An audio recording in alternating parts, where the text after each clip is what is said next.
Praise the Lord. கர்த்தருடைய பரிசுத்த நாமம் மகிமைப்படுவதாக. இந்த காலவெளியிலும் உங்களை சந்திப்பதிலே மிகுந்த மகிழ்ச்சி அடைகிறேன்.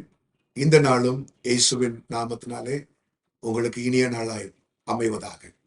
இந்த நாளுக்கான வார்த்தை அப்போஸ்தலர் நடபடிகள் 27ஆம் அதிகாரம் 25ஆம் வசனம்.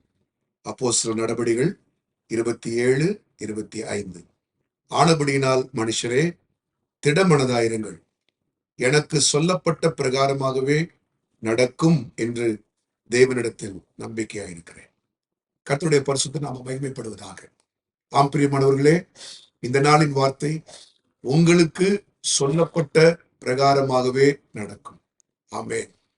கர்த்தர் நமக்கு வாக்கு பண்ணியிருக்கிறாரே, ஒவ்வொரு நாளும் வாக்கு பண்ணுகிறாரே, ஒவ்வொரு மாதமும் வாக்கு பண்ணுகிறாரே. ஏன் நம்மை ரட்சித்த போது நமக்கு வாக்கு பண்ணினாரே, அந்த சொல்லப்பட்ட வார்த்தை தான் நம் வாழ்க்கையின் முடிவு வரைக்கும் இருக்கும். ஆமென். இந்த மகிழ்ச்சியான வார்த்தையை நீங்கள் பெற்றுக்கொண்டு நிச்சயத்துடன் ஓடுங்கள். சொல்லப்பட்ட பிரகாரமாகவே நடக்கும். ஆனால் இப்பொழுது கடந்து செல்லுகிற சூழ்நிலை என்ன? பவுல் அப்போஸ்தலர் கடந்து செல்லுகிற சூழ்நிலை என்னவென்றால், கப்பற் பிரயாணத்திலே அநேக நாட்களாய் சூரியனாவது சந்திரனாவது நட்சத்திரங்களாவது காணப்படவே இல்லை. அவர்களுக்கு இரவு எது பகல் எது தெரியவில்லை. சுக்கான் இருக்கிறது, திசை தெரியவில்லை. அவர் கூட கிட்டத்தட்ட 275 பேர் பயணிக்கிறார்கள். இவ்வளவு பேரும் சேர்ந்து பயணிக்கிற ஒரு கப்பல் சொறிமணலில் விழுகிறது, தடுக்கப்படுகிறது, திசை தெரியவில்லை. மாலுமி திகைக்கிறான், கூட இருக்கிற அனைவரும் பயப்படுகிறார்கள். ஆனால் இந்த சூழ்நிலையிலே சொல்லப்பட்ட வார்த்தையை நம்பி பயணம் செய்கிறதான பவுல் அப்போஸ்தலன் அங்கே கப்பலுக்கு அதிபதியாய் மாறுகிறார். ஆம் பிரியமானவர்களே, கர்த்தருடைய ரேமாவை வார்த்தையை பெற்ற நாம் எந்த சூழ்நிலையில் கடந்து சென்றாலும் நம்ம அருகில் இருக்கிற அநேகருக்கு நாம் அதிபதிகளாய் மாறுவோம், கேப்டனா மாறுவோம். உங்க குடும்பத்துல, உங்க வேலை ஸ்தலத்துல, உங்க அருகாமையில் இருக்கிற இடங்கள்ல, எந்த இடத்துல நீங்க இருந்தாலும் சொல்லப்பட்ட பிரகாரமாகவே நடக்கும் என்ற வார்த்தையை நீங்கள் பெற்றிருக்கிறபடினால் சுற்றியுள்ளவர்கள் கலங்கலாம். சூழ்நிலை மாறிமா இருக்கும். இருள் சூழ்ந்த சூழ்நிலை, சந்திரனோ சூரியனோ நட்சத்திரமோ காலங்களை அடையாளப்படுத்துகிற ஒன்றுமே இல்லாமல் இருக்கலாம். ஆனால் உங்களுக்கு இயேசுவின் நாமத்தினாலே சொல்லுகிறேன், வார்த்தையை பெற்ற நீங்கள் தான் அங்கே கேப்டன்.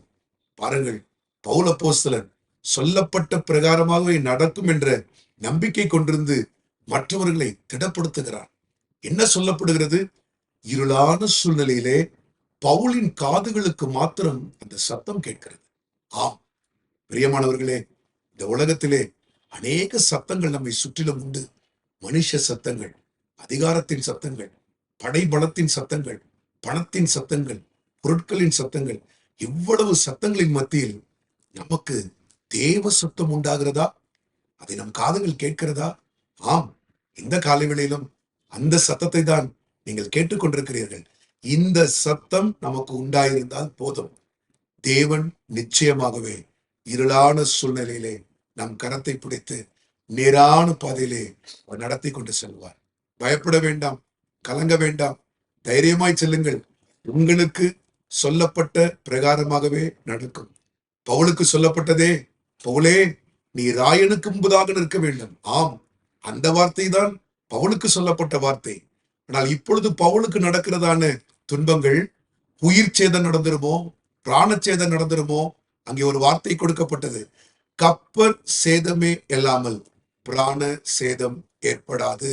உங்களுக்கும் சொல்லுகிறேன், நீங்கள் பொருட்களை, பணத்தை இழந்திருக்கலாம்.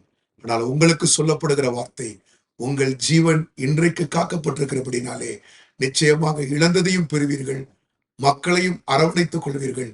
திடமனதாயிருங்கள், தைரியமாயிருங்கள், முன் செல்லுங்கள். கர்த்தர் உங்களை ஆசீர்வதிப்பார். ஆமென். ஜெபிப்போமா? அன்புள்ள பிதாவே, இந்த நாளிலும் நீர் கொடுத்ததான வார்த்தைக்காய் ஸ்தோத்திரம். எங்களுக்கு சொல்லப்பட்ட பிரகாரமாகவே நடக்கும்.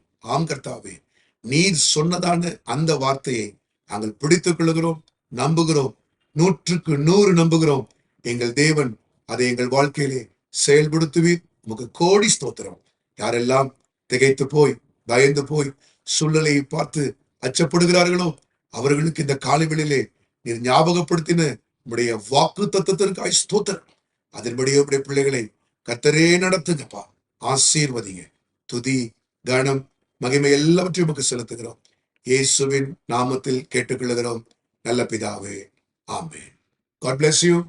Praise the Lord. கர்த்தர் உங்களை ஆசீர்வதிப்பாராக. ஆமென்.